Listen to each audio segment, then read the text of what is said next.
Кеш жарық, қалайсыздар? Сіздерге де уақыт таптым әйтеуір. Өткеннен бері осы ұят болып жүреді, айтайын.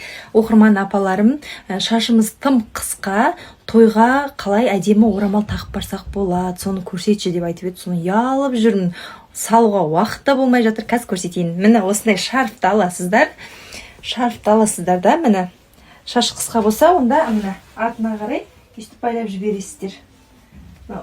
Шаш жоқ деп елестетіңіздер артында.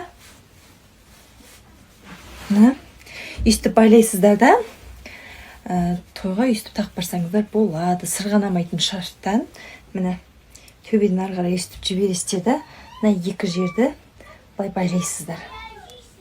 Қазір өстіп байлайсыздар. Мына жақтан енді бір түйрегіш керек болады. Бұған бір сіздерге бір 3-4 түйрегіш қыстырғандарыңызға қарай әдемі ғып бетіп қыстырып бір-біріне жалғап розочка. Міне қалған ұштарын өстіп жинап өздеріңіз 3-4 түйрегішпен өстіп қыстырып тастайсыздар. Розочка сияқты болып қалады бір шетінде тұрған. Міне.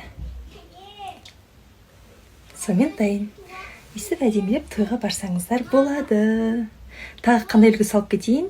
Жаза кетіңіздер астына.